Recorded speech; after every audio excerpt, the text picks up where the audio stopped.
أعوذ بالله من الشيطان الرجيم. بسم الله الرحمن الرحيم. اللهم اغفر لنبينا محمد وبارك عليه وجميع المؤمنين. وبعد، فموضوع الحلقة هو ما هو مقدار الزكاة، أو كما يقال أنصبة الزكاة، ولكن من كتاب الله الذي هو تبيان لكل شيء. طبعا قد أشار الله إلى هذا الموضوع في آيتين من كتابه. الأولى عند قوله في سورة الإسراء: وآت ذا القربى حقه والمسكين وابن السبيل ولا تبذر تبذيرا إن المبذرين كانوا إخوان الشياطين وكان الشيطان لربه كفورا، إلى أن يقول الله: ولا تجعل يدك مغلولة إلى عنقك ولا تبسطها كل البسط فتقعد ملوما محسورا. هذه الآية الأولى. أما الآية الثانية فهي في سورة الفرقان عند قوله: والذين إذا أنفقوا لم يسرفوا ولم يقتروا وكان بين ذلك قواما. فكما نلاحظ فالله يأمرنا ألا نبذر وألا نبخل في نفس الوقت، فالمبذرين هم إخوان الشياطين، والذين يبخلون فهم يبخلون عن أنفسهم كما قال الله سبحانه وتعالى. ولكن سيتبادر هنا السؤال المعروف: أين هو العدد؟ أين هي القيمة؟ الله سبحانه وتعالى هو أحكم الحاكمين، والله يشرع بالعدد كما هو معلوم، فعندما تقتضي حكمته أن يشرع بعدد فهو يشرع بالعدد، وتلك هي حكمة الله وهو أحكم الحاكمين. وعندما تقتضي حكمته ألا يشرع بالعدد فتلك هي حكمته أيضا. فمثلا يقول الله سبحانه وتعالى: واعلموا أن ما غنمتم من شيء فأن لله خمسه وللرسول ذي القربى.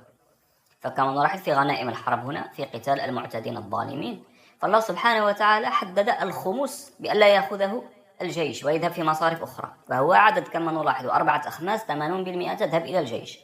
فهنا حكمة الله اقتضت أن يحدد بالعدد.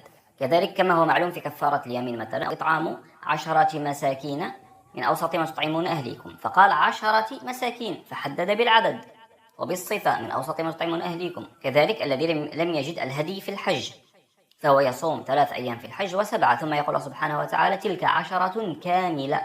فالله يحدد هنا بالعدد كما نلاحظ، فالله أحكم الحاكمين. أما هنا فالله لم يحدد بعدد، فكل ينفق حسب ما لديه من مال، فقط عليه ألا يبخل، كذلك لا يبذر. ولا تجعل يدك مغلولة إلى عنقك ولا تبسطها كل البسط فتقعد ملوما محسورا. ومما يشهد لهذا هو المثال الذي ذكره الله سبحانه وتعالى في سورة التوبة. فكما هو معلوم مصارف الزكاة التي ذكرها الله سبحانه وتعالى: إنما الصدقات للفقراء والمساكين والعاملين عليها. كذلك قال: وفي سبيل الله، أي القتال في سبيل الله والجهاد في سبيل الله، فتجب فيه الصدقة أو الزكاة. فقال سبحانه وتعالى في حق المنافقين: الذين يلمزون المتطوعين من المؤمنين في الصدقات والذين لا يجدون إلا جهدهم فيسخرون منهم سخر الله منهم ولهم عذاب أليم. فالله هنا يتحدث في سياق الصدقة أو الإنفاق في سبيل الله في سورة التوبة. هناك طائفة من المؤمنين يقول سبحانه وتعالى: الذين لا يجدون إلا جهدهم فيسخرون منهم، أي ينفقون القليل من المال لأن ذاك ما لديهم من المال. فالمنافقون يسخرون من هؤلاء المؤمنين الذين يتصدقون بالقليل. وهنا من المعلوم أن هؤلاء المؤمنين أن مالهم لم يبلغ النصاب المعروف طبعا عند العوام أو في الروايات، ولم يحل عليه الحول، فهم ينفقون يطبقون قول الله سبحانه وتعالى: وإذا أنفقوا لم يسرفوا ولم يقتروا وكان بين ذلك قواما. ولا تجعل يدك مغلولة إلى عنقك ولا تبسطها كل البسط فتقعد ملوما محسورا. وكل حسب ماله وقدرته.